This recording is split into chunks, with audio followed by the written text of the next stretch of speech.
Board games, board games. I might be talking about board games, board games, but I'm not gonna shout. I am starting off this streaming with a little bit of singing. And today it is Friday. I'm in the garden and it's quite windy. I am going to be talking about you. I hope you're well now. How do you do? And board games, it's what I'm talking about. Board games, I'm not gonna shout. Hello and good afternoon, good whatever it is, wherever you are. Right now over here it is 10 a.m. UK time, and yeah, I'll be interested to know how the noise turns out with the amount of wind that we've got and the um, building and everything. But it is, of course, Bezzy Beats and board game Blether. Been doing this 380 days and going to be doing it for the next 20 days. Today is the Friendly Friday Forum. We'll be chatting about you, and we'll also be chatting about what is a game. Let me read out a little poem that I have.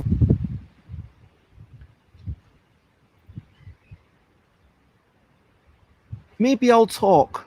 I love chatting along. Maybe I'll sing, performing a new song. As always on a Friday, it's also about you. I really am quite interested in all the things you do. How are you? I hope you're well. If not, you can share and tell. How was your week? Any highlights? Lessons learned? Gaming delights? What are you looking forward to? What are the things that you're trying to do? We might get into a deep discussion, but we'll dip out again for some silly action.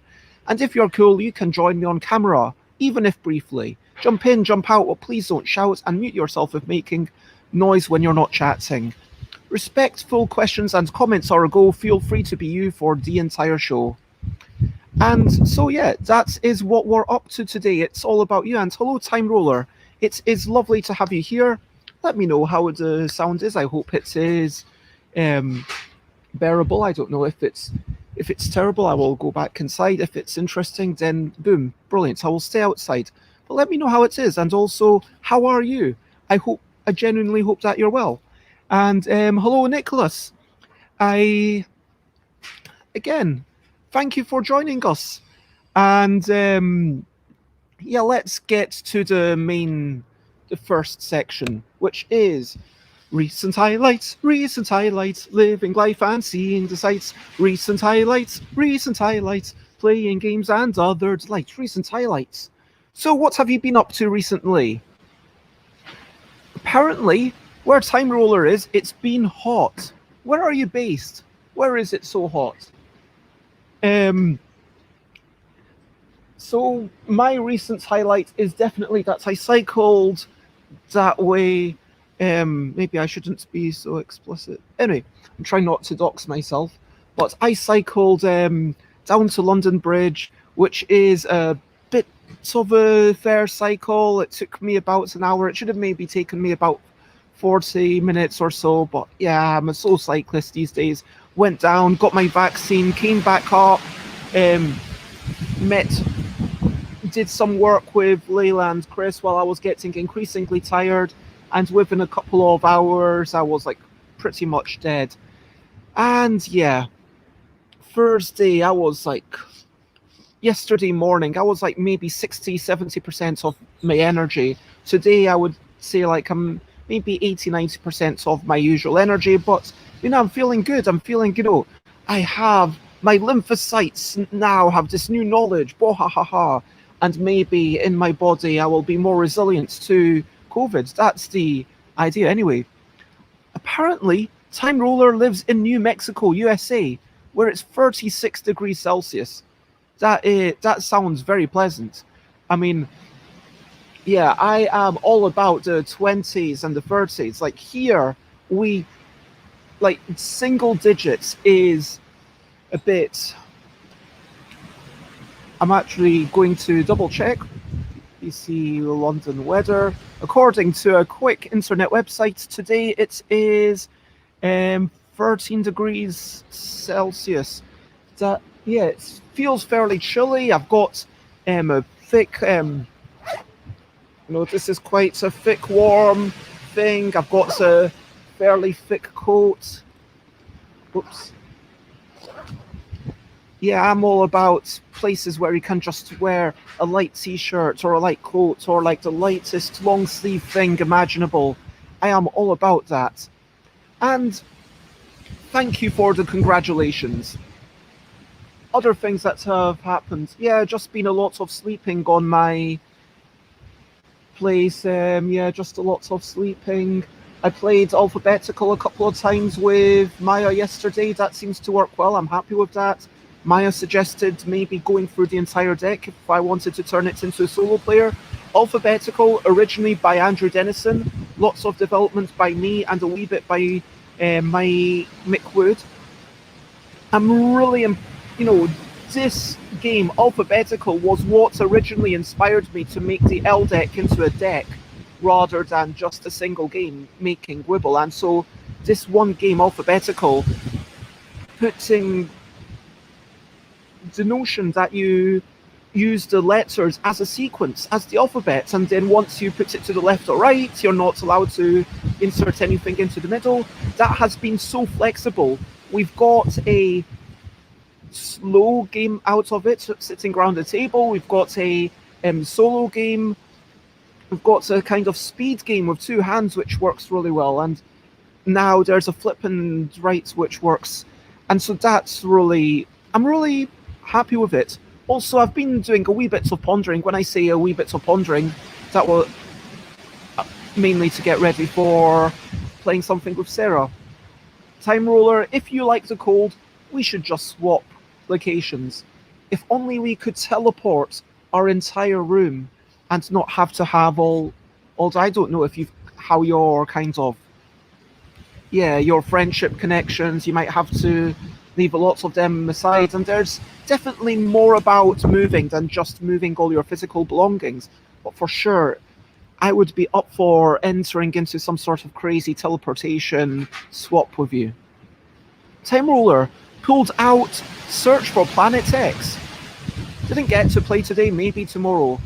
Oh yeah, because it's really late there. What are you at? Like, let's move on to the questionably quick questions. And it's still a wee bit sore to raise my arm so high, but it's not too bad.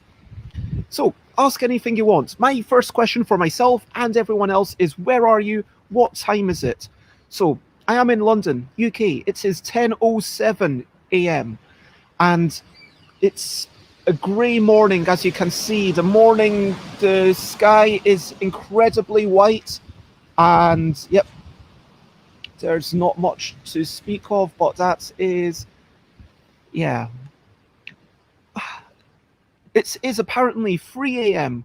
over in New Mexico. That is pretty late. I hope that you're generally well, and lots of love if you're suffering from insomnia. Yeah, sorry about that. I had a wee bit where last night I was getting up, but yeah, and the night before. If anyone else has any questionably quick questions, to you. If anyone else has any questionably quick questions, then chuck them into the comments and I will try to answer them as best as I can. And those questionably quick questions, because it's Friday, feel free to ask whenever you want. In the meantime, brilliant thing, what's a little thing which is brilliant? Now, the wind, whilst it might be marginally annoying at times, whilst it might be like, it's a bit chilly. Okay, a breeze on a warm day, cooling you down. The air, as it passes all around your body, it makes you feel light and free. maybe a ruffle of your clothes, maybe a brush of the wind past your nose. And the wind just makes me think, wow, I'm free. Because you feel the air, the breeze. That's a wee bit of impromptu poetry for the wind, which I think is just. And also the air, the wind, it helps with seeds dispersal, like daffodils and some seeds. It helps some trees grow. That's pretty awesome. It helps them, rain. Like, it helps places inland get some rain. Like, if it wasn't for the wind, then the clouds wouldn't move. And if it wasn't for the wind, then you'd have all the water, and then all the land inland would be just dry and arid and horrible. And so, yes, well done to the wind. That brings us the clouds, because we want, a wee bit of, yeah. Apparently, Time Roller is more of a night shift person. All good. Okay, quick question. Writing or typing, which do I prefer? I slightly... If I'm doing it for myself, I would do writing, because I find it more easy and more... But I think if I could only choose one ever, I think it would be typing. Yeah, I think typing, I can actually type marginally faster than I can write. Yeah, that's for sure. I can definitely type faster than I can write. By typing, I've got it into the computer. I can edit it more easily. I can go back and move things around more easily. The nice thing about writing is that I like the movements of it. I like having it on a bit of page. I like being able to say, okay, I'm going to write this here. I'm going to write this bit at 45 degrees or 90 degrees to the rest of it. And so that is, but overall, typing is my preference. Thank you for the quick question. And of course, feel free to comment, ask questions, follow, all that stuff. And it is Friendly Friday Forum, as I mentioned. Now, if anyone has any stories, please do share. What has been the last thing you've eaten? Let's start off with another questionably quick question from me to you. What is the last thing that you've eaten? So, recently, I've been treating myself. When I say recently, I mean in the last 3 days since I got my to lots of fried chicken places. I had a wee chicken strip burger with chips, and then had the chicken strip burger that was meant to be the chicken steak burger, but then they gave me a chicken strip burger accidentally, and then I got the chicken steak burger the third day that I went. Anyway, so I'm really enjoying the small deals. For £2.50 you can get something and chips and maybe a can of juice, but then if you ask nicely and I say, hey, I don't want this can of juice, instead of the can of juice, could I get a couple of chicken wings? And they've told me, oh yeah, fine. Well, the first time I said, oh, instead of can of juice, can I have some extra chips? And they were, oh yeah, sure. And then second time I was, oh, instead of can of juice, could I have 2 extra chicken wings? And they were like, yeah, sure, which I really appreciated.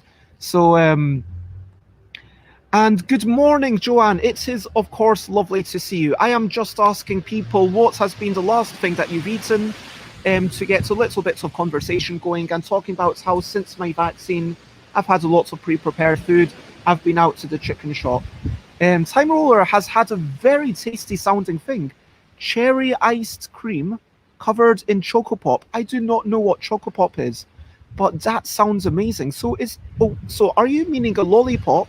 So it was like cherry ice cream in the middle and then chocolate and on a lollipop stick, like a Magnum type situation? Is that what you're talking about? That sounds amazing. I love cherry yogurt. I love cherry ice cream. I've not had cherry ice cream for quite a while. You know what? I might buy some cherry yogurt today. Oh man, this sounds amazing. Wow. I am marginally envious. Joanne, on the other hand, has been doing a bit of homemade stuff. Hummus with beans and garlic and lemon. Beans? I mean, hummus with garlic and, I mean, I'm assuming crushed garlic and lemon and then it's all mixed together. What kind of beans? Because hummus is already quite bulky. Like, are you talking haricot beans? Red kidney beans? Um, I mean, chickpeas are already part of hummus, I guess, so are chickpeas even a bean? I mean, they are a pulse, but I don't know. But yeah, that sounds like you're really turning it into something else. Um, Garbanzo beans. I have never heard of these garbanzo beans. Um, I am garbanzo beans. Let's see if it's on Wikipedia. If they have any pictures that. Oh wait, apparently it's a type of chickpea according to Wikipedia. Ah, the larger garbanzo bean or humus was introduced to India in the 18th century. This is according to Wikipedia. The different types are known as gram, Bengal gram, garbanzo bean, or Egyptian pea. Ah, there you go. So that is quite. Oh my gosh, and I'm going to show you what I'm looking at. I'm just looking at lots of photos of um do do do do do do. So apparently garbanzo according to Wikipedia though, I think that they are slightly I think there are different varieties, I'm not sure. Um Nicholas and Time Roller says hummus is garbanzo beans and chickpeas because I think it's like that and tahini aren't they the main components? Tahini and chickpeas. And so yeah, these are some very tasty looking vegetables and because this is Wikipedia, I'm just showing it off. But look, it's different types. So it's a specific type of chickpea. So are you saying that so this is not these are not garbanzo, but yeah. So apparently garbanzo is the one that is used for the chickpea. Garbanzo beans are the chickpea type that are used for hummus. Okay, I'm getting it. Interesting. I am learning a lot this morning. Thank you, Nicholas, for the education. That sounds amazing. So I hope you are enjoying that and congratulations on. Yeah, there's sometimes a wee bit of satisfaction of having made a thing yourself, isn't there?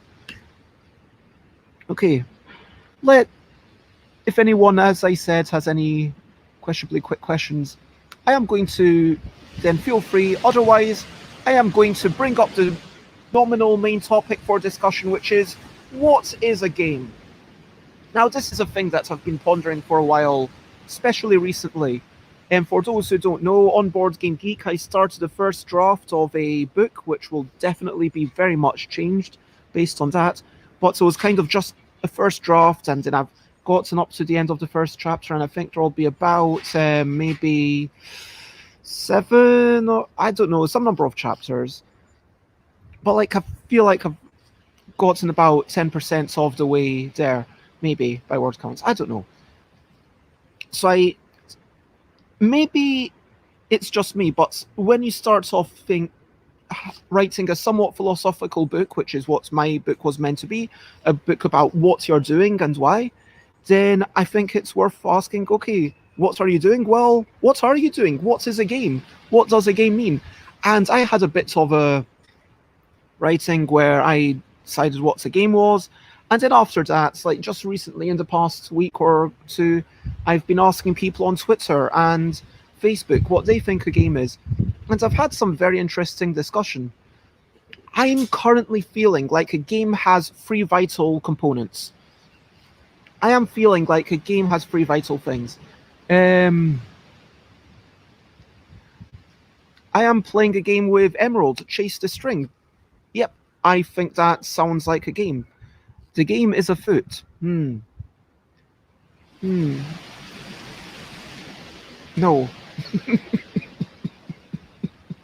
Anyway, but I appreciate the pun. Um, Nicholas, give 50 points to Time Roller. But so the three parts that I genuinely think have to be part of a game. I think a game has to have an opt-in nature. So you have, if you are forced to play a game, I think that it kind of ceases to be a game, or it becomes less of a game. If you're pressured to play a game, I think it becomes less of a game.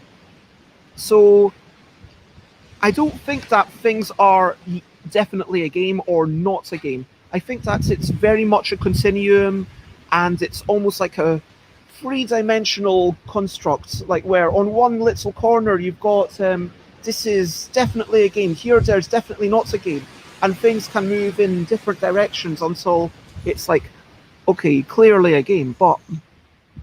And what different people define as game is, of course, completely different. And Nicholas, it's exclamation mark A. So yeah, if you do exclamation mark A, then that's it.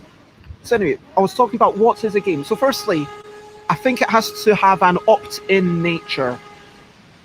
I think that you have to be choosing to play a game. It has to be something that you are then able to opt out of. To me, the game, by the way, I just lost the game, where sorry there, Nicholas. So it's exclamation mark A and then the name and then the number. Hopefully you can work it out. So yeah, with a game, if you can't stop playing it, I think it is less game-like.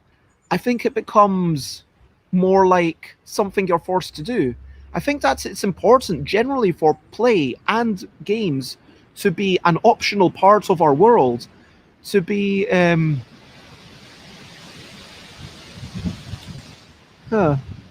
don't know why. Try it without the @ sign, Nicholas. I'm sorry that this is giving you so much trouble, but thank you for doing the moderating. But yeah, if you don't have the option to opt out, is it really a game? Because once you've started playing it, doesn't it then become your work? And by the same nature, like someone who is compelled to play a game professionally, that is, if you have to play a game professionally, then it's less of a game. Okay, that's the first thing. I don't know whether you people agree with this or disagree. We can talk about that thing. And congratulations, Nicholas. Thank you very much. And well done on your pun, Time Roller. Okay, so this is my third point. Okay. So I'm just going to summarize actually. So firstly, opt-in. Secondly, some degree of agency as inferred by the person. And thirdly, I had a third thing. I can't believe. I really should have written this down. Oh my gosh. I'm sure I have written this down somewhere.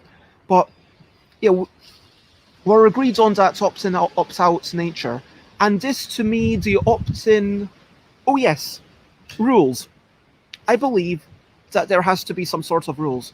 So, I believe that there has to be some sort of additional restrictions or additional clarity beyond what just general life is. If the game is put a ball into a little hole, that in itself is definitely a game. Like, you don't need necessarily the artificial restrictions of, okay, you can only hit it with a club in the case of golf, or these sorts of things. It might be literally just get it to this little hole in any way you choose.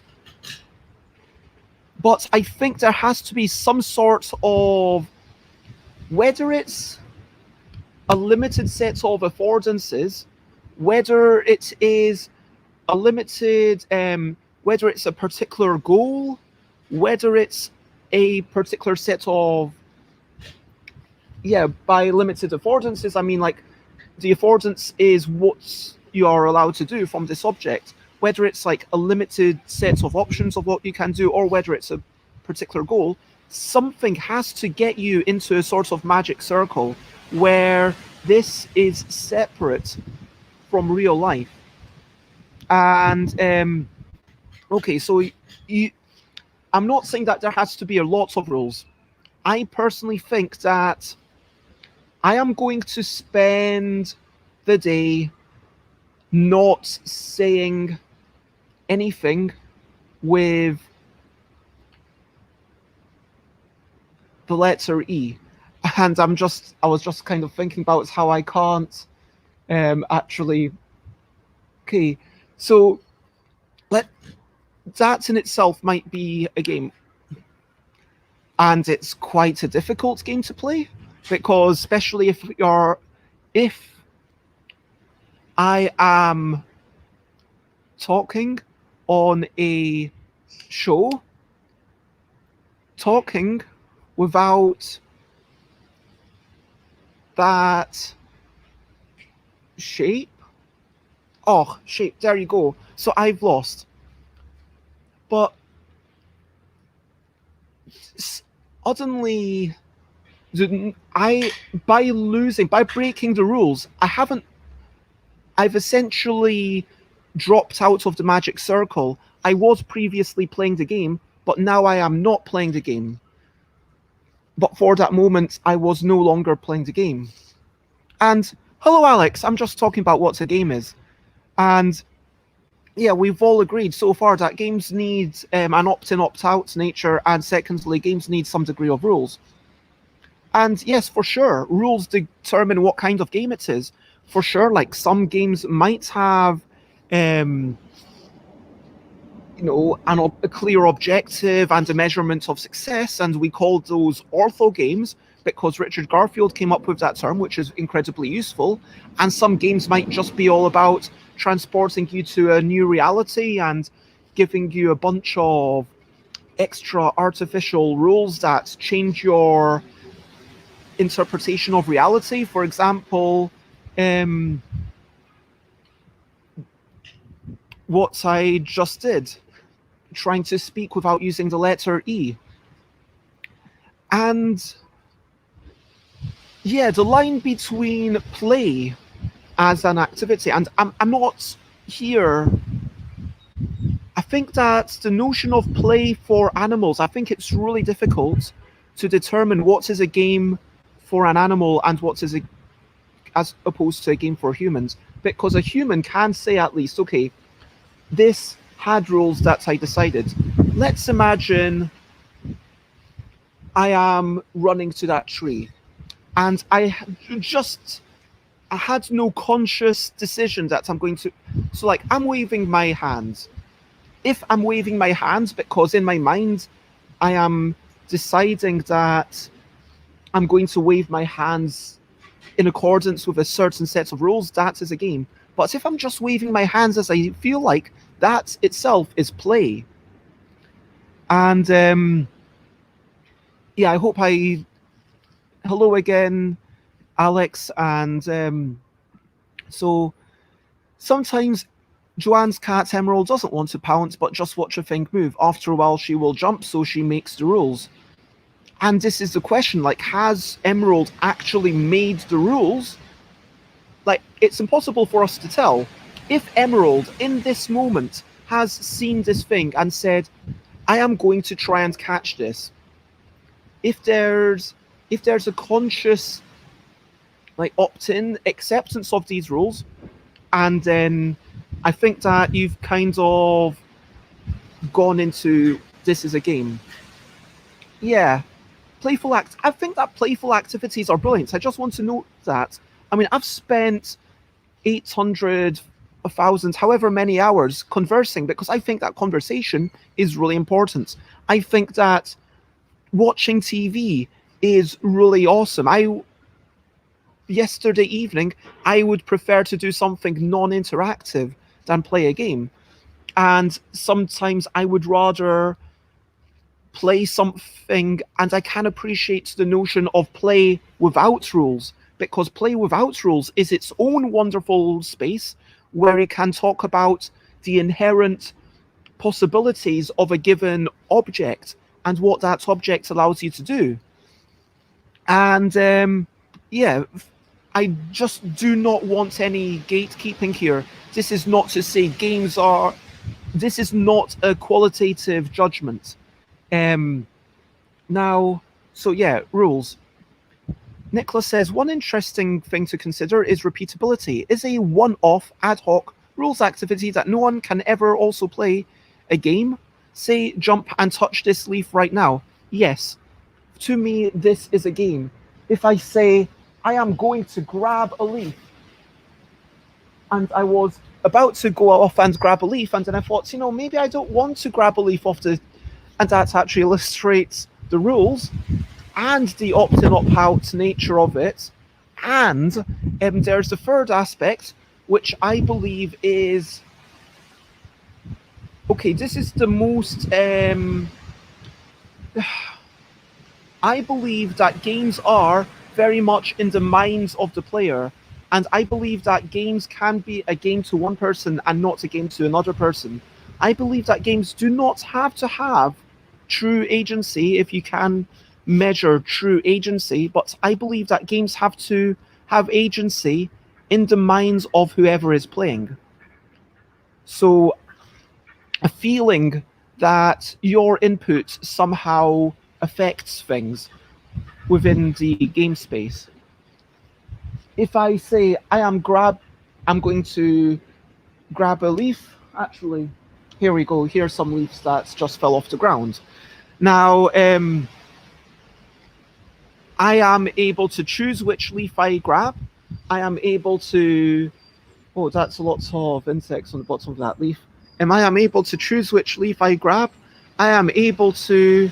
I could have picked a leaf off the tree. There's definitely some that I can reach, but I chose this one that was on the ground, and it's like, boom. Now, to me, this agency can come about in broadly three ways. The agency can come about in a measurement of success. For example, how quickly did I pick up that leaf? Maybe that then informs the agency, so my expression of self is in how I got to the goal. Or maybe the goal itself is jump up and touch the leaf. And so if I say jump up and touch this leaf, then boom, I feel like, yay, I managed to do it. It's not a big feeling of agency. It wasn't that tall a jump, but I felt like it was an achievement within myself. Now, the other question of agency is self-expression. For example, let's say I have to find a word without the letter E in it. Afford. Okay, boom. I've won the game. Now, within this game, there was so many varieties of words that I could choose, and then you get into the whole nature of role-playing games and the artificial world, and choosing that things that are not real are, basically playing pretend. You know what I mean? Playing pretend, saying that, okay, within this, when you're playing cops and robbers, maybe someone, if you shoot and then you say bang, and someone is in the line of fire, then they have to get fired. And maybe you have some rules, but then maybe in that, then are the rules clear enough to make it a game? This is a question for, again, the players to decide. It is only really the players who can say, was that clear enough? Because maybe in some of the players' minds, the cops have to always triumph, the robbers are always going to die, and that is the game that they are playing. But then in someone else's minds, they're playing a different game. But then when two different players are playing with two different rule sets, if they clash And until those rules directly contradict one another, they might, in effect, be playing two different games simultaneously, unaware. And so essentially, that means that some of the humans are non player characters, are actors. Yeah, kind of. I agree with that. And hello, Kelly Lee and Ben from the Game Cupboard. It is lovely to see you. I hope that you're generally well. I am outside where my chair occasionally slips and I have to look down like I did just there. And the wind is blowing and the leaves are rustling, as you can see, because we have al fresco Fridays, as suggested by Joanne. And if you have anything to say about how you are, then please let me actually repeat the poem now that a few more people are here.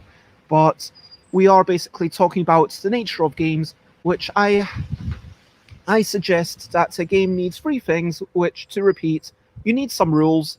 Those rules originate either in the player's mind. Maybe you designed this game for yourself, you're going to play this game, and no one else will ever play it. For example, I decide, okay, I'm going to play a game where I touch my nose 20 times. And then at some point, I'm like, yeah, I'm not that invested in this game. The second thing is that opt-in, opt-out nature. It has to be optional. And the third thing is some degree of agency. So without your input, this activity would not continue. Now that gets to the question of whether reading a book is a game. And I think that it's very close to the line. For me, reading a book is very close to, yeah, playing a game if you have, but it's a measurement. It's also a question of how much rules does it take to be a game. Does that make sense? As I say, it's not like some rules, definitely a game. Some opt-in nature, definitely a game. Some agency, definitely a game. For every person, maybe you need more agency or less agency to make it a game. For a small child, maybe the flipping over of a card for war means that it is a game, whereas for me, maybe I don't feel any agency. Maybe for someone else, they feel agency in the rolling of dice, but I do not. That would suggest that a dice game can be some dice games can be games for some people, but not games for other people. And this is the question of how much agency do you feel in the in provoking that randomness, let's say. Now, this again isn't to say that having less agency makes it bad. This isn't to say that less agency makes it a bad game. This isn't to say that less fewer rules makes it a bad game. This isn't to say that less opt-in, opt-out nature makes it a bad game. Although I kind of do think that the most opt-in, opt-out nature you can get in general life, the more that everything we do is freedom of choice from ourselves, I think the better as a general rule of thumb. I think that in life, if we are to do things in a playful activity, then even better. So, yeah, let me actually type that things. Opt in, out, dot, dot, dot. Actually, rules should probably come first. Then we've got the opt-in, opt-out, then the agency. And so these are going to be my three things. Oh, I meant that to be actually up there. There we go. So, if you've got rules, but no agency and no opt-in, opt-out nature, then it's clearly just work. If you've got an opt-in, opt-out nature, but you've got no agency and no rules, then I guess that's play, which is again a wonderful thing to be part of. If you've got agency, can you actually, if you've got agency in the activity, but you are compelled to do it, and there are no rules, I can't think of something like that. I guess that would be life. I guess you've got agency in life, but you can't opt out of it, really. I mean, let's not get morbid and start talking about, yeah, fundam- yeah. Let's say that opt in, opt out. Let's say that instead of that, separation from life. Separation from, let's call it from survival. And, or really what I want is the optional magic circle nature. It's, yeah. Please define agency. Agency means that the player feels like their actions affect how things proceed. Fundamentally, that's what I'm talking about. Fundamentally, I feel like if your actions, yeah, thank you, that is perfect. If your actions have an effect on the outcome. So, if you're writing a story, that is a lot of agency. I mean, agency, if you are writing a book, then I guess you've got the agency. You might not really have rules if you're just, I guess maybe you've given yourself rules into saying, okay, but those rules are incredibly vague. Those rules are, hey, I would like to write this sort of children's story. I believe that by giving yourself restrictions, restrictions not only breed creativity, but restrictions, also known as rules, also make it more game-like.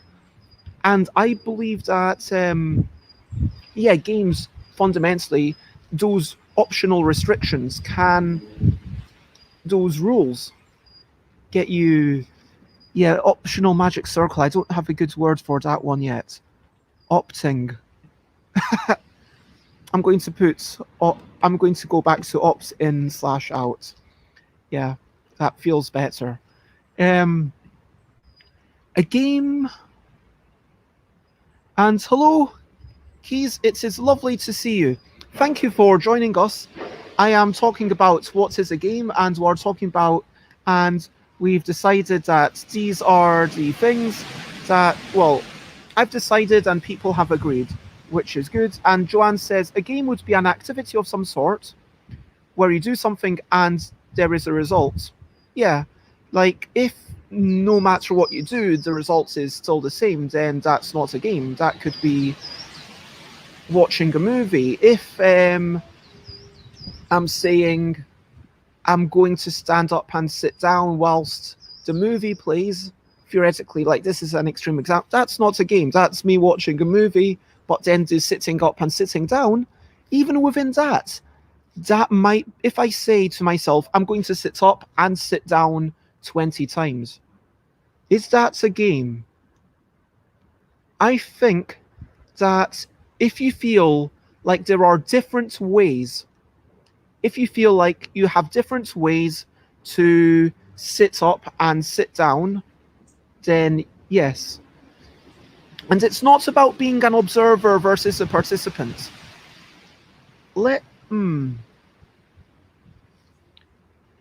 like there's the question of, oh, this is Curtis. Oh, Curtis. Hey, let's see if we can entice Curtis to join us. And here's like the game of, can I get Curtis to join me on camera? I could at any point opt out of this and I could give up on it. If I really want to get Curtis to join me on camera, maybe I should get the bell thing. I'll just be 30 seconds.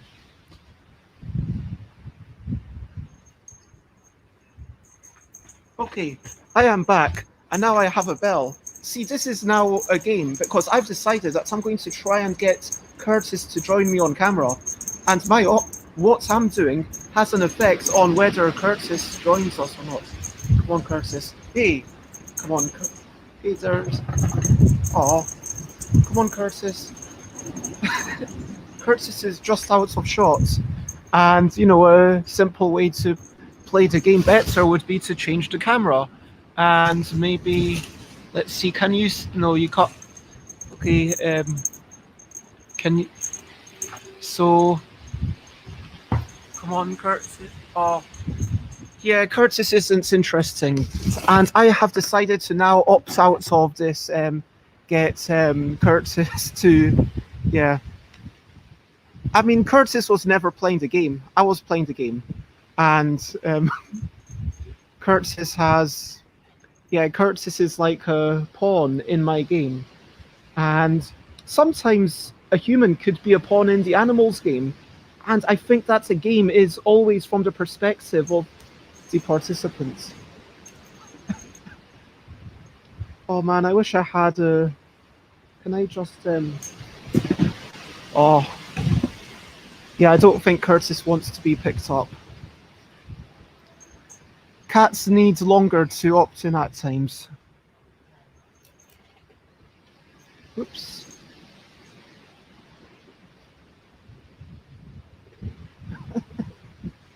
So let me try and there we go. There's Curtis. I finally got Curtis on camera. Hey, you can see Curtis who's.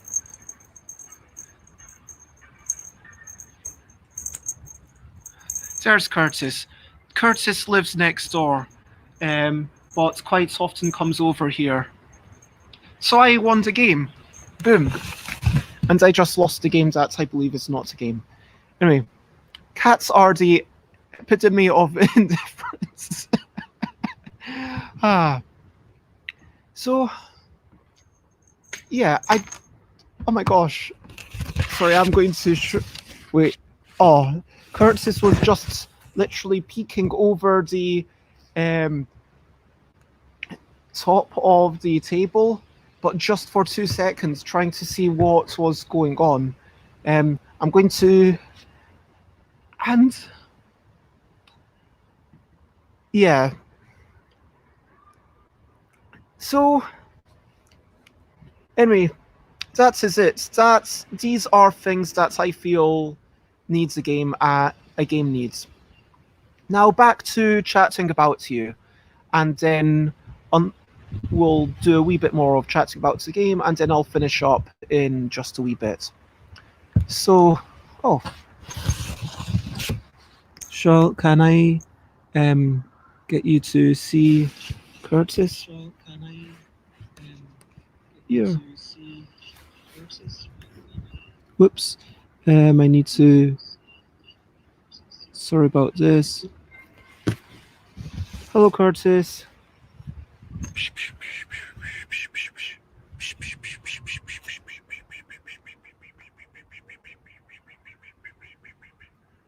So, yeah.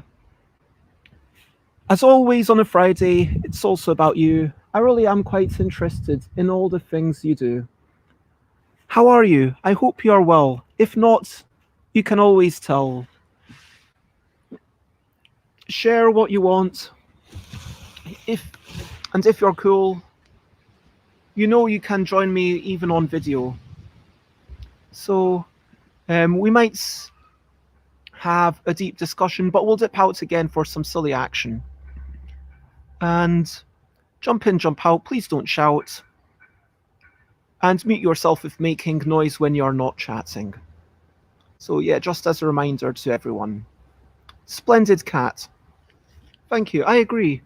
Although Curtis occasionally decides to be a companion in this garden, but Curtis is mainly based next door. To Emerald, people are very important. Often Emerald seems interested in being with people. Curtis is not indifferent, but wants attention on his terms. 100%. And so...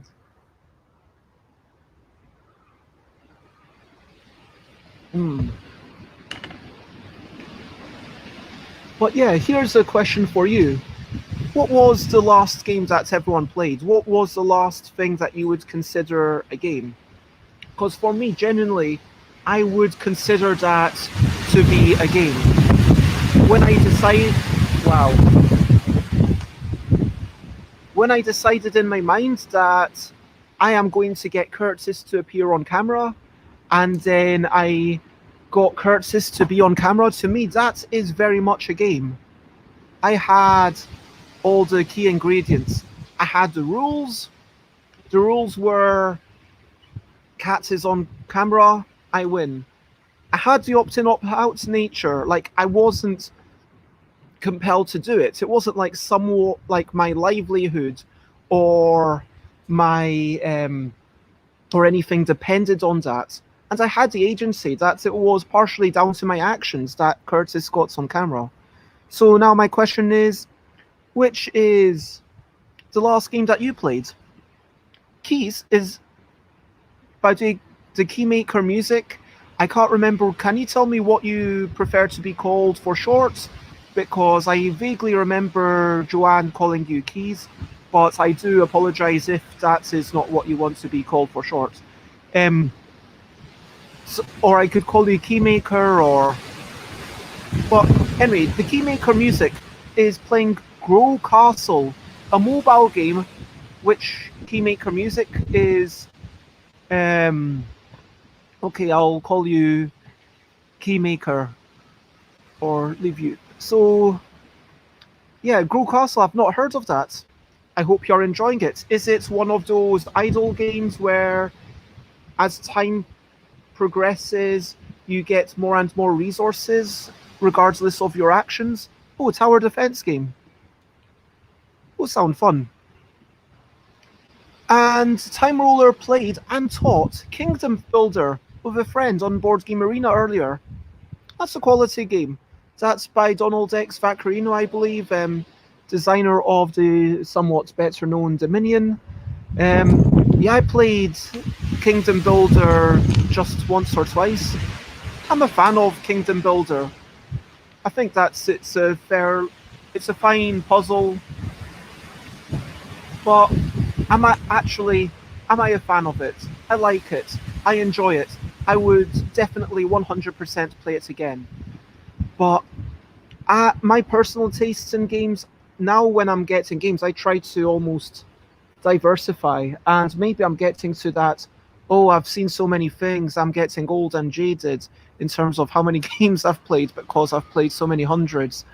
And yeah, I feel like once you've played, I don't know, like 500, 600, whatever games, you start to be like, yeah, I could absolutely enjoy Kingdom Builder. I could also enjoy another game just as much. I can't actually think of something off the top of my head, but I do enjoy novelty. I enjoy the learning of the new rules. I enjoy the learning the new games. And for me, the thing that appeals to me about the games, I guess, for me, I enjoy uncovering the way that rules interact and the framework. And once I've started grokking, okay, this is what the rules are. Yeah, maybe I am one of those cults of the new to me people. I'm not cult of the new. I am cult of the new to me, if you get what I mean. Hearthstone, says Joanne, was the latest game. My favorite online trading card game. That's, yeah, really nicely done. I've not played it that much, but I've got lots of respect for what they did, taking it from a physical situation into a digital situation and really playing with the randomness and bits that are really only possible within that digital framework, but still allowing us to have that feeling of collection and building up your deck. And yeah, and of course, so was that a game from your perspective, Joanne? Did you feel like, okay, I am going to, like, how do you set rules for yourself? Because that's the question. Was it a game for you? Or was it you trying to design a game for Emerald? And that's two different things. Because from one aspect, designing a game a game? Okay, let me actually look at these things. Is designing a game a game?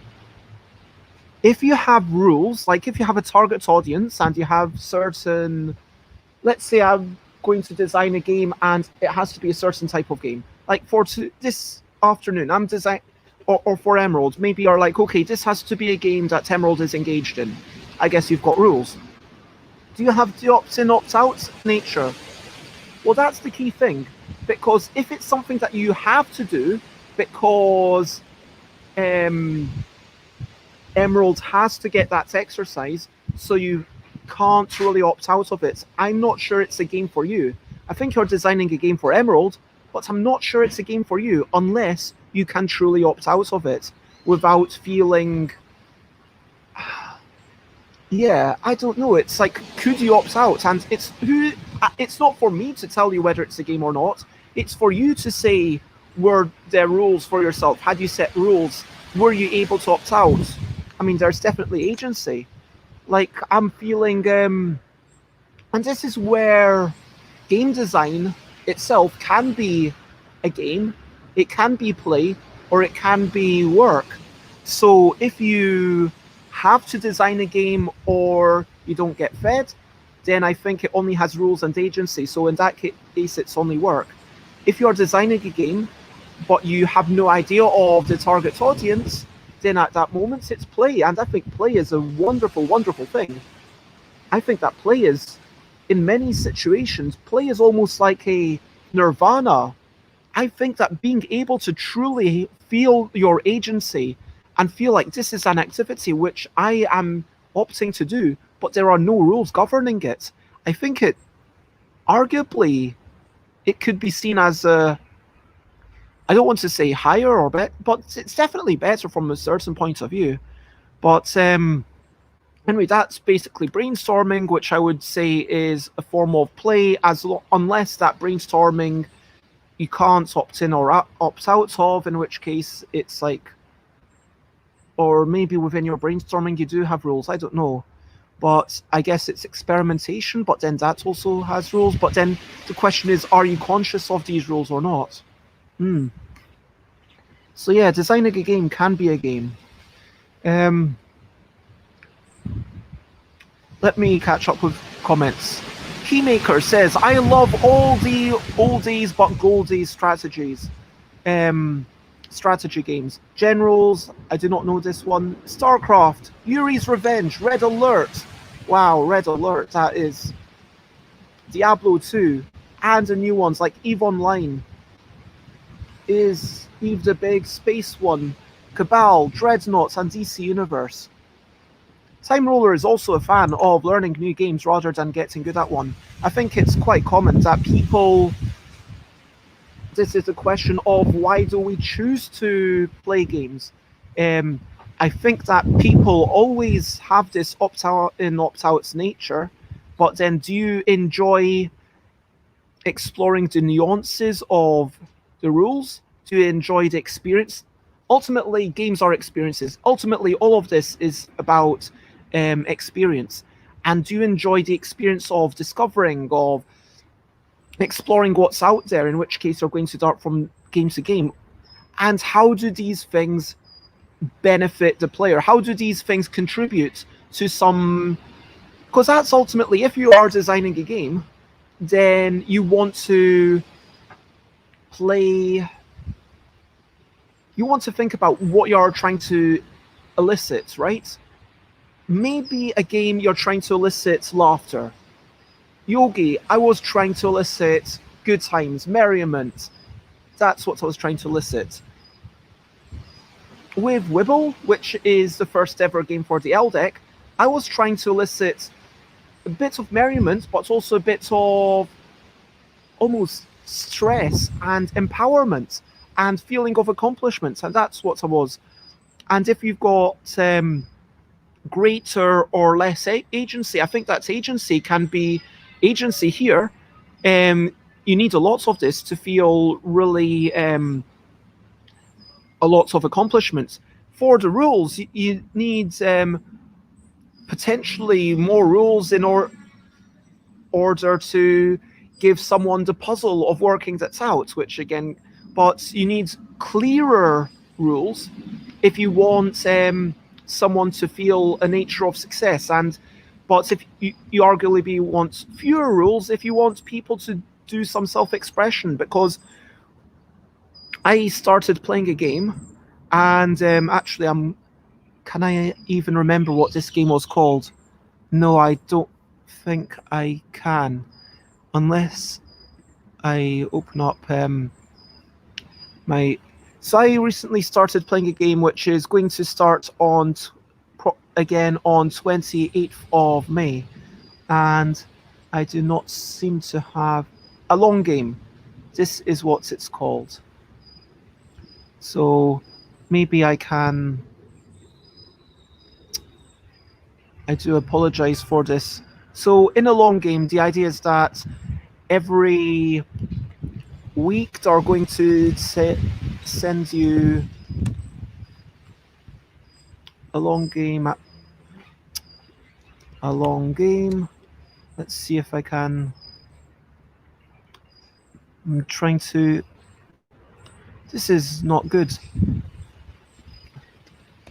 This is making for a long game. Okay, I'm going to find a Facebook group where I found a link, and then I can hopefully share the link with you. Here we go. alonggame.com, and I am going to put that in there. It's like this thing, a long game. This in here, it said subscribe to the mailing list to join, and every so often it's going to give you some instructions. So the first game that you have to complete is notice a place where two worlds touch. Maybe a new bloom. A still corner in a busy place. A pleasing sound faintly in the background. Take a moment with it, listen to it, watch it, hold it, take it in. Part 2. Open up space for it. Then find a gift and give the gift freely to this space. Now, these rules are not clear. They are deliberately ambiguous because the ambiguity of the rules actually allows greater self-expression. And I am arguing that by reducing the amount of rules that we have here, that makes it a better game for its purpose. And so, yeah, it's not to say that any of these, more of this makes it more of a game, except I still believe that everything, if it was opt-in, opt-out more. And yes, please do check out that link that I've just shared. Now, kind of, so we were talking about learning new games. Then, Joanne, talking about playing with Emerald, it felt like a game. She had a role to eventually play, even though it took a while. She had to at least watch the toy. I could have opted out eventually. There was also a rule of time restriction. Once the time was up, no matter how much activity she had, the game was over. Arguably, part of the game was our interactions with each other, just spending time together. And that's a lovely thing. This is one of the lovely things about games, that this opt-in, opt-out nature. I was talking about this with Dina yesterday, where the opt-in, opt-out nature as applied to a convention, by making a solid statement, I am doing this, I am making space for this, I am making time for this. Frankly, the opt-in, opt-out nature is like this stream, that I am making specifically time from 10 a.m. until 11 a.m. and then 11 a.m. I'll start wrapping up unless it's a discussion with someone else and I'm in the middle of the discussion. But right now also I have 32% battery, and I deliberately came out knowing that I'm not plugged in, but thinking, yeah, that's fine. But by opting in, opting out, you are giving space to each other. It's almost like meditation. You are allowing, and if you do not have rules, if you do not have agency, then it is meditation. And I think all of these things can be good or bad in the right circumstances. I do not think that being a game, and I want to make that super clear, being a game is not a good thing. I know that sounds really weird from someone who's a board game designer and who loves games. And I'm not saying that being a game is a bad thing. I want to make that absolutely clear. But being a game is a quality of being. Um, Rules are good for people who want to have clarity. I might be on the autistic spectrum. I do like clear rules. I think that rules can, on the opposite side, sometimes excessive rules can seem bad. Sometimes these constraints can limit our options to the point that we don't want to do any of these things in life. I mean, I'm going to, I'm trying to actually avoid extremely distressing examples, but I'm sure that you can think of extreme rules where your liberty is taken away, where that's not a good thing. Opt in, opt out. Okay, for sure, you might think, okay, opt in, opt out. You should always have this freedom to opt in, opt out. On the other side, maybe I am in a situation where parts of me wants to go clubbing. Not now, obviously, but let parts of me really wants to do a thing, but I want to be beholden. By making it too easy to opt out, I'm not going to do the thing, I'm not going to have the fun, I'm not going to get any of the positive outcomes of it. Like, this stream, right? I really enjoy doing it. If I was able to, I could, like, any day, just say I'm not doing this. And it's not like anyone's going to actually. There was one day when I was like 18 minutes late after I just had surgery. And then I woke up slightly late the next day. But, you know, if I don't do it, it's not like it's not like it's going to affect my ability to live or procreate or survive in life. But the fact that other people tune in each day does make it a little bit harder to opt out. By the same nature, if you're exercising and you're exercising every day, then the opt in, opt out nature becomes less so. But sometimes that can be a good thing. And yep, stream elements reminds me to go side to side. Oh, and everyone, if you're at home and you are not moving sufficiently, remember to sometimes get out of your chair and do a wee bit of stretching.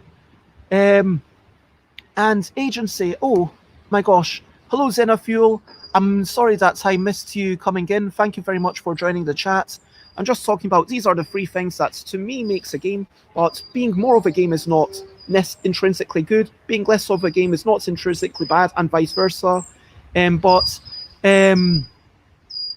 agency. Agency is a nice thing, but sometimes we want abnegation. Sometimes we want to have an impact, or sometimes we don't. Sometimes we just want to sit back and listen or take things in. Sometimes we want to. Yeah, sometimes I just want to watch a show. Sometimes I don't even want to have the option of interacting. I just want to, like last night, and generally I'm brain dead. But thank you for all the kind comments. I will catch up with it in just a wee moment. But hopefully it's very helpful for me talking this out loud, and I hope it's interesting to people watching or listening. Hello, morning, Rob. I'm just coming to the end of the show. But there's a lot of.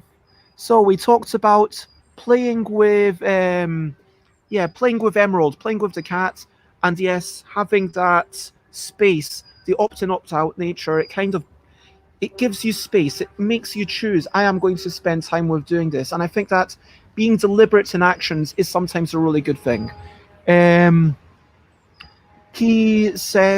Keymaker says, I play games for different reasons depending on the game.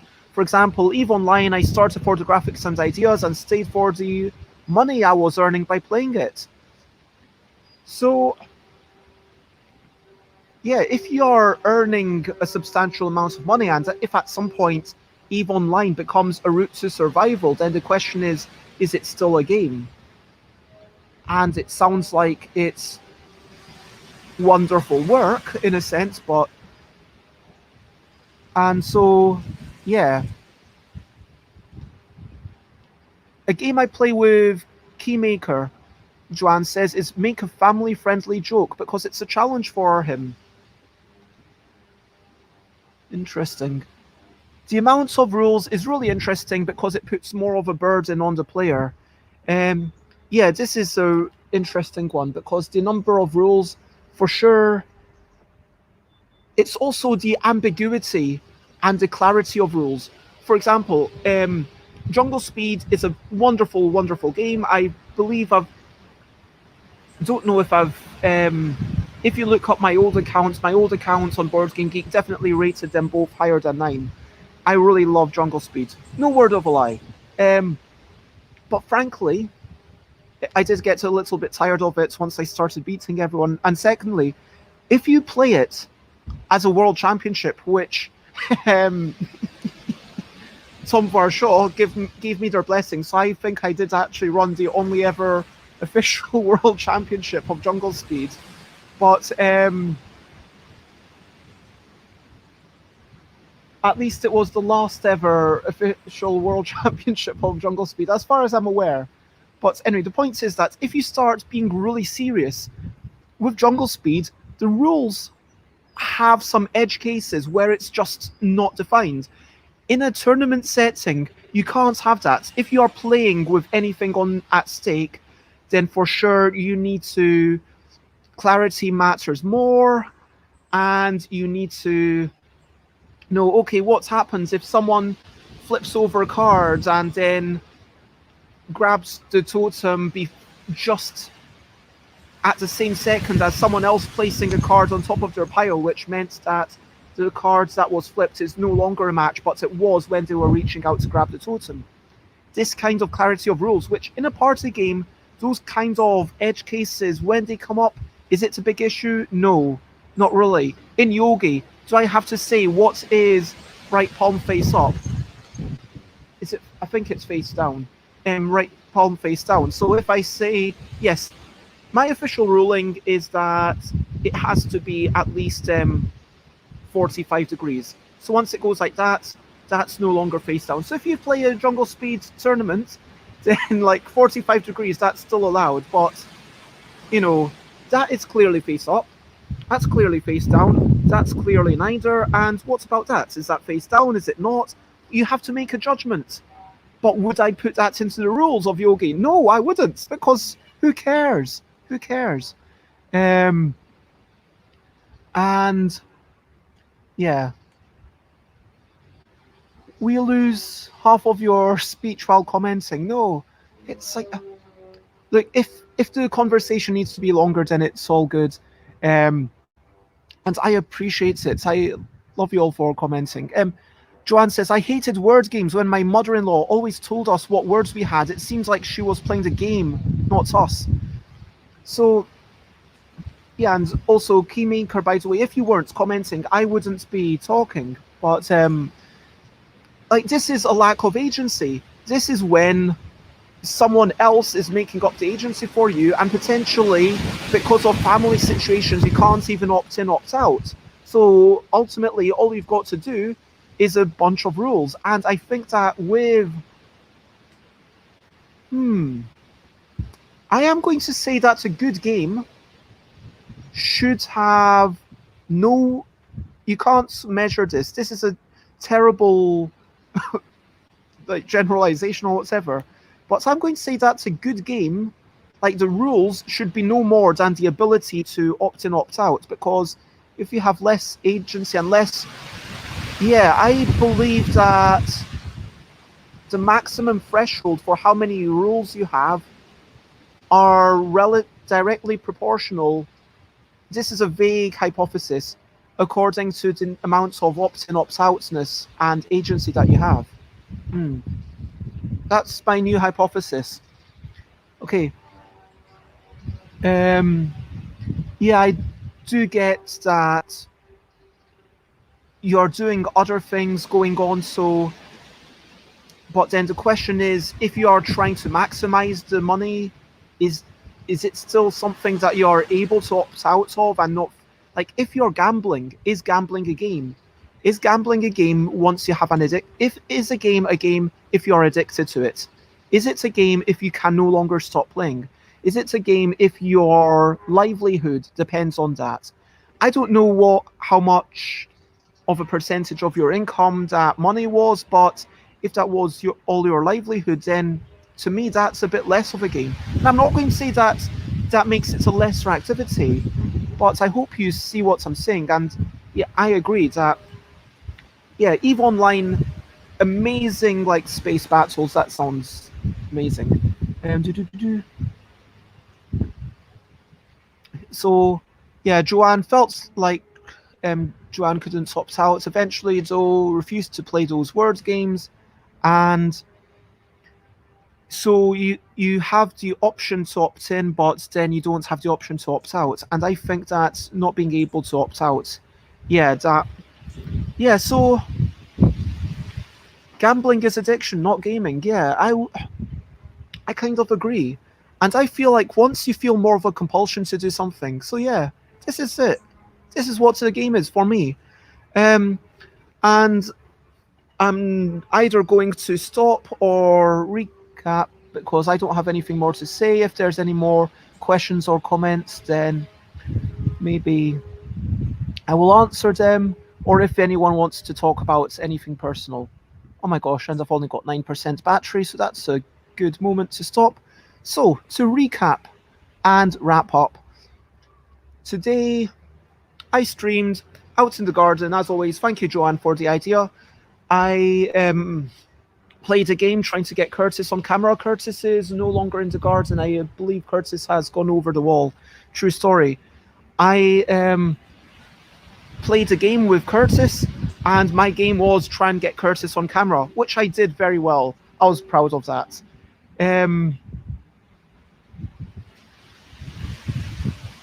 He says, Keymaker Music, if you would speak less, you would have the material for 2 hours, not only one.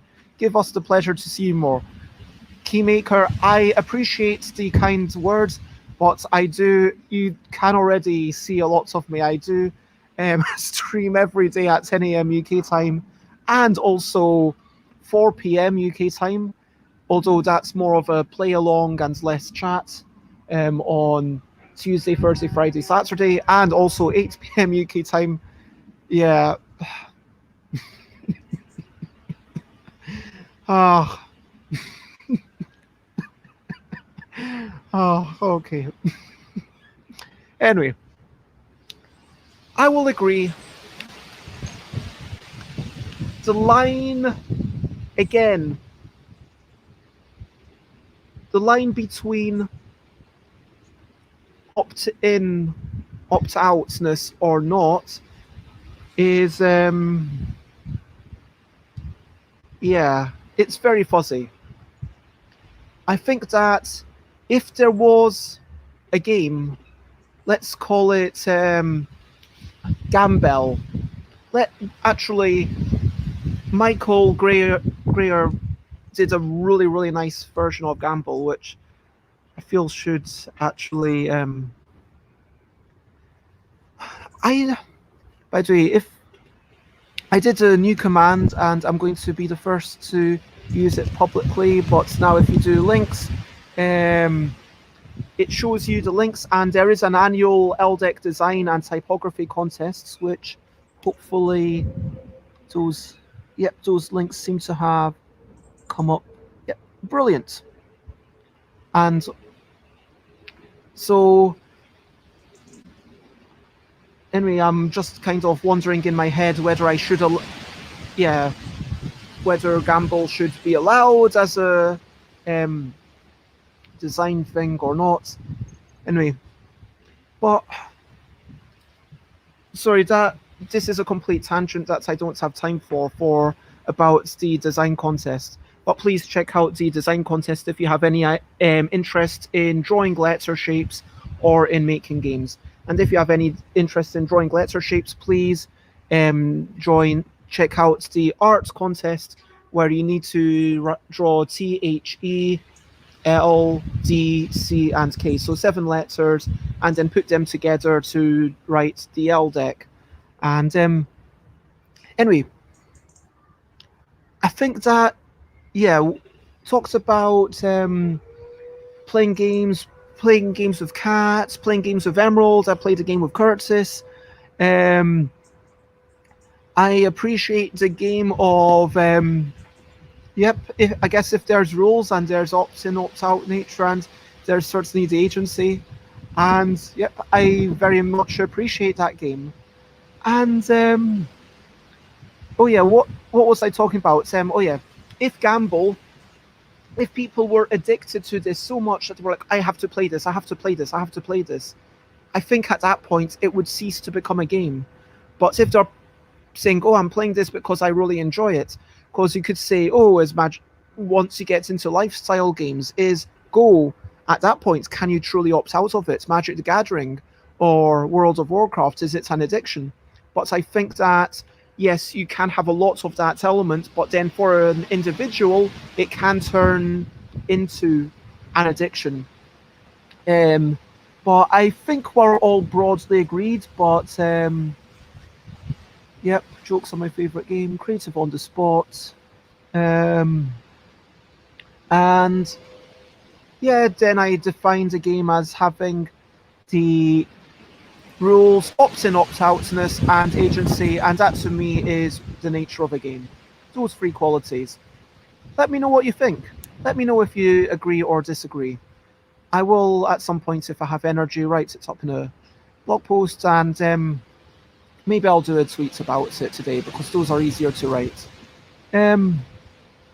But yeah, that is what we chatted about, and we had a lot of lovely peeps. I want to say, firstly, thank you, everyone. I want to say thank you to just everyone who's been part of the chat. It has been lovely to have your presence, to have you listening, to have you in an audience, to have you playing games along with me, to have you be an audience for the watch Curtis and see if Beth can get Curtis to be on camera game. And yeah, all the comments and moderation. Thank you, Nicholas, for getting Keys to Points. Thank you, Keys and Joanne and Alex and Rob and Time Roller and Game Cupboards and just everyone who's been here.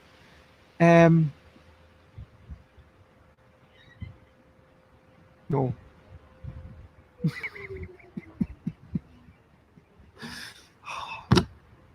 Alex, completely that's completely opposite to that's completely opposite to everything the LDEX stands for, I hope. I hope that yeah. Yeah. Anyway, over to you. What are you up to? You can share, but only if you want to. Oh my god, I'm on 0%. I'm going to run inside but yeah, let people know what you're up to while I run inside and plug myself in. Can I plug myself in before this goes off? I don't know. Probably not. Probably not. I don't know. Let's see. Oh, maybe I can. It's still going. It's still on 0%.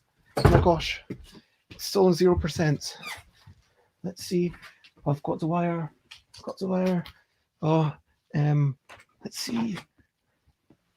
Oh, almost. Boom. Yes.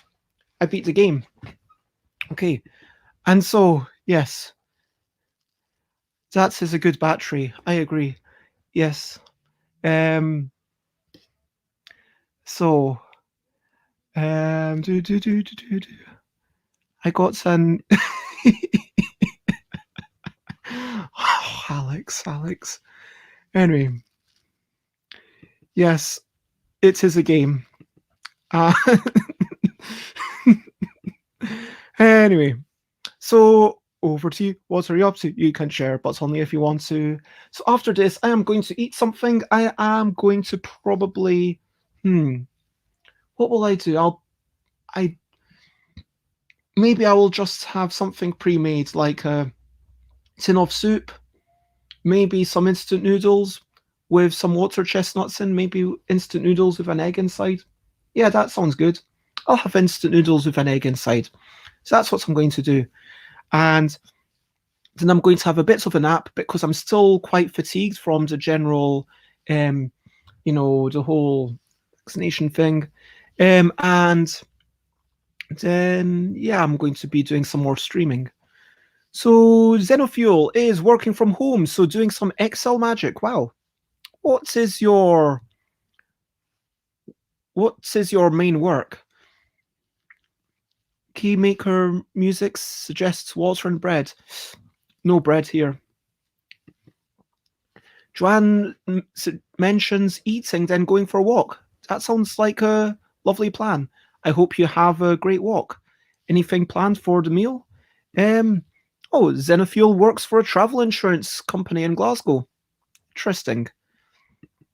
And Joanne's going to go around the garden, and I know that people in America have big gardens. Keeping your figure. No bread, no meat, no air. No, that's not what I'm doing at all. But yes, if you want to check out my next streams, then please go to that link. And today, let me pop this laptop on my lap, literally. This afternoon, in about 4.5 hours, I am going to be playing a couple of prototypes with Sarah from Big Girl Games. So Sarah and I played some game together on Tuesday, and we had some ideas for how to make more flip and write games that you don't need to print off anything. And we've both got a prototype done, although neither of us are particularly happy with them, but maybe we'll be able to put them together to make a better game. We'll see how that goes. Tomorrow I am finishing off my last mentorship thing with Dutch Yoda, talking about the Kickstarter probably. Then in the afternoon, playing something with Grace, Kendall, and Scrappy Kid. Sunday, I will be probably, I don't know, maybe, yeah, I'll be doing some more Roots. Who am I kidding? I'll be playing some more Roots digitally. Monday, I'll be doing musical shenanigans, so there'll be some sorts of keyboard playing and some sorts of singing or noise making in some vaguely musical manner. And you can check out all the other things on the calendar. I'm glad that you are happy about that. Oh, oatmeal and fruits, that sounds lovely. Alex has a meeting later. I hope it goes well. Oh, thank you. Yeah, that'll be on Monday my time, which I think will be Sunday night. Yeah, so like Monday, something like 3 a.m. your time, I think. Oh yes, I need to actually take the energy to read through the things. I don't know if I was technically meant to do that yesterday, but yeah, the vaccine. I'm not trying to discourage anyone. Like I was down to like 60%, and then now I'm like 80%. But I'm just anyway. Lots of 2 hours, or a bit more than 2 hours apart. And are we still meeting? Yes, I have it in my calendar, 7 p.m. I have it in my calendar, 7 p.m. Chat to Alex. Tell me what time. I assume 7 p.m. works for you, and yeah, can use whatever medium you want, Discord or I don't know, Skype or yeah. What anyway. So that is it. Share, spread the word. I will look to raid. I'm going to raid Amadeus, who is, I believe, has already started their 24-hour stream. So Amadeus Music, yeah, is doing a 24-hour stream anniversary. Please do the raids, call raid Amadeus _music.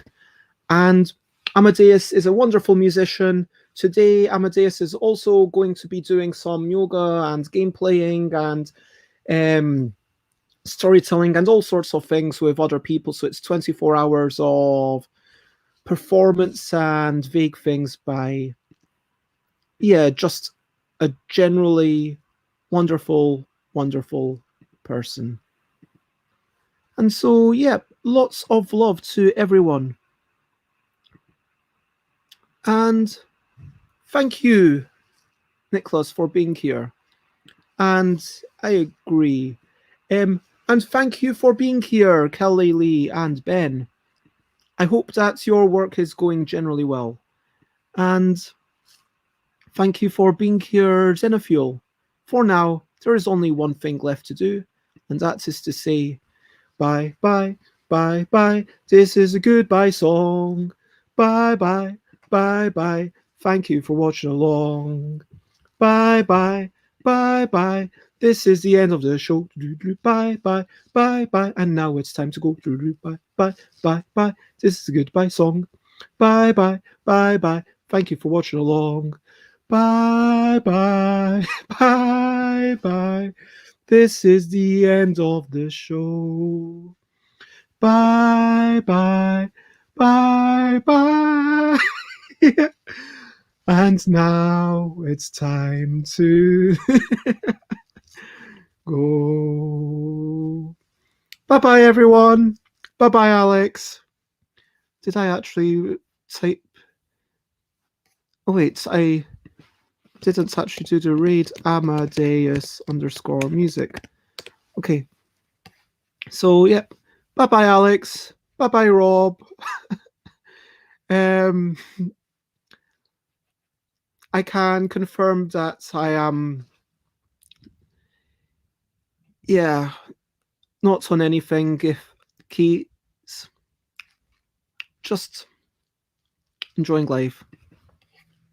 Bye again. Bye bye. Bye bye. Bye, game cupboard. Bye, keys. And yeah, that's the end of the show. Honestly, being here with an audience, it always perks me up. You probably see me at my happiest moments because I just love, yeah, being here. It's always such a delight. Genuinely, lots of love. So much love, and bye bye.